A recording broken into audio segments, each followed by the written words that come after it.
Lic nobis Maria. Hi everybody, this is Maya, and today I am hosting the show, and I am the one giving out interviews today. So today we are here with... My name's John. How old are you, John? Just turned 40 in November. Where are you from? Bucks County. Okay. So how'd you get into this situation? Like, how'd you get out in Kensington? I think about 6 years ago, I got a back injury, and I had to get surgery a bunch of times, and then lost all this feeling in my hands.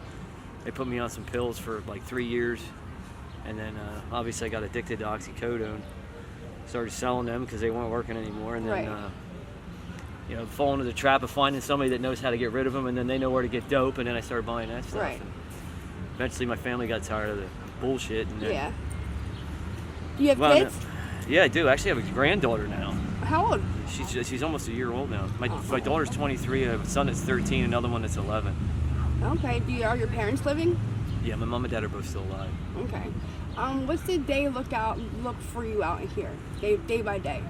For a hustle, I just scrap metal and car parts and stuff. I mean, at night I gather stuff up, sometimes during the day. Run back and forth to scrapyard, make a few dollars. I know people that I sell stuff to here and there. Isn't that dangerous, scrapping and all that, going to yards and things like that? You go in old buildings and stuff can be kind of dangerous. I don't do the thing where I break. A lot of people around here break into new houses and steal all the new shit out of houses. I don't do that. I go into old buildings that are abandoned, but it is dangerous. You can get killed in there. I mean, I got electrocuted about 3 years ago. Burned a big old hole in my arm. Oh wow. Somebody turned the power on outside while I was in there. I'd been in there for like 3 days playing around with this stuff. Somebody turned on, blew a hole right in my arm down to the bone. Almost killed me. Oh wow. Yeah, but it is dangerous. Yeah.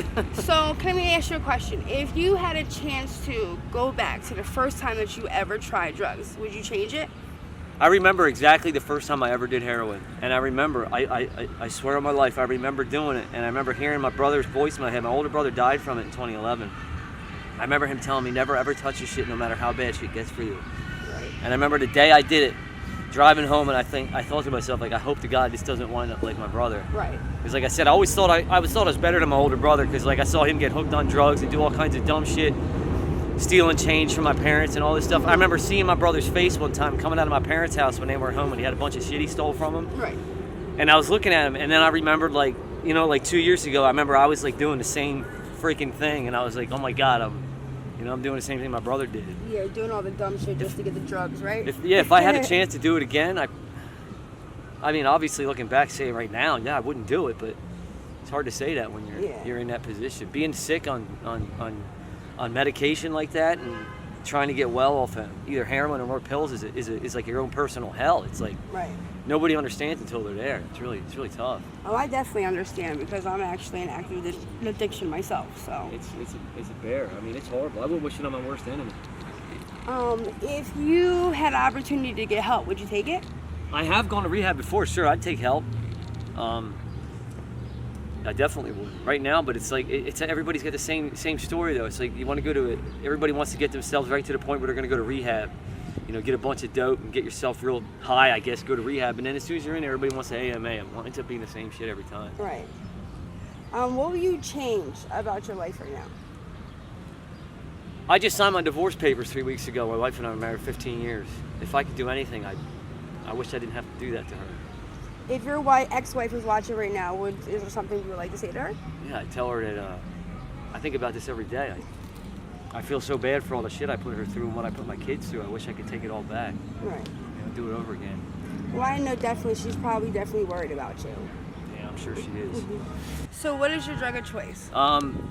Heroin, which now really isn't heroin anymore. It's fentanyl. And how many bags a day do you use?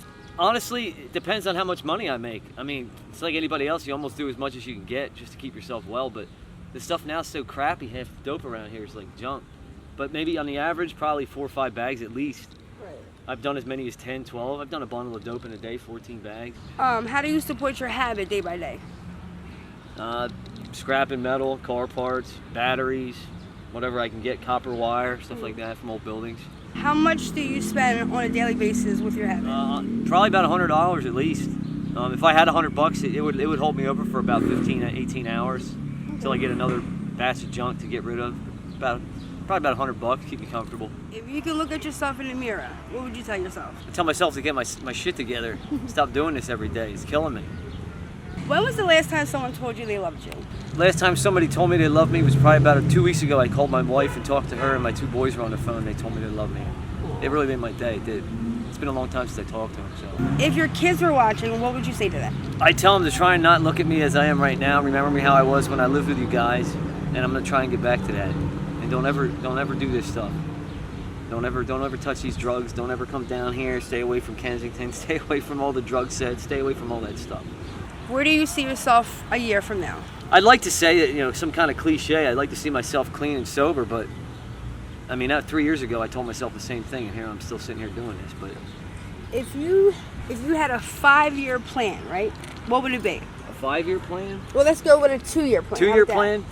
A 2-year plan, I definitely try and give myself a year to get clean Mm-hmm. and stay clean for another year before I'd ever try to get into another job or relationship or anything like that. Right. Okay. Do you love yourself? Not as much. I don't love myself as much as I used to, obviously. I mean, look at me. I'll be honest with you. I mean, if you saw a picture of me 10 years ago, 5 years ago, even 2 years ago, you wouldn't recognize me. There's a king in there somewhere. They're somewhere, right?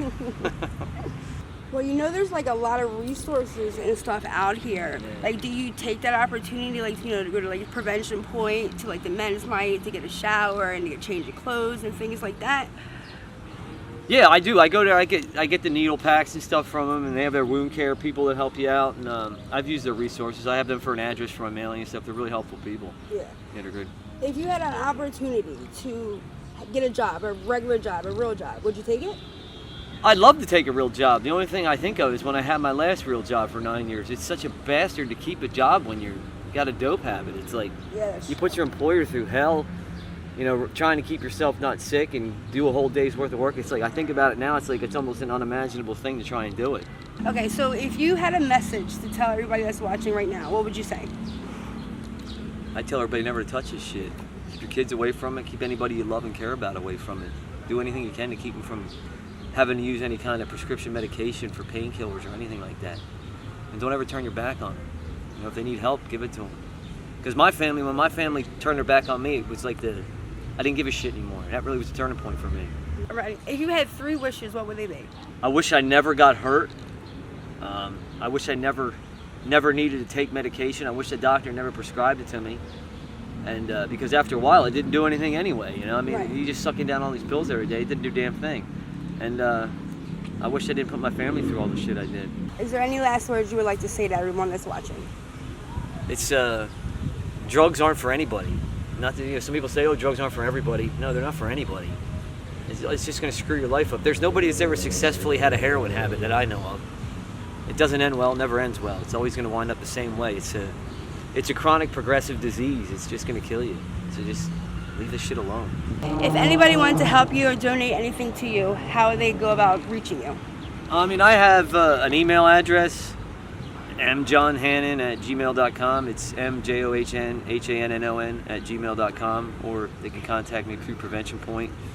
Where could they find you at if they wanted to come look for you? Probably A and Indy area. That's where I'm usually around.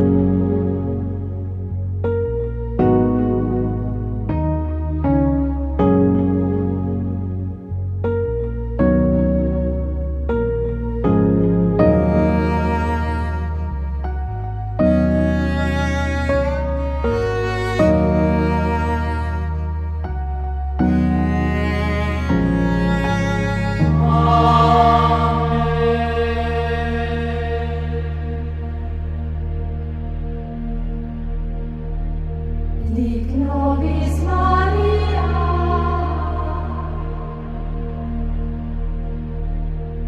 sed qui benedictibus,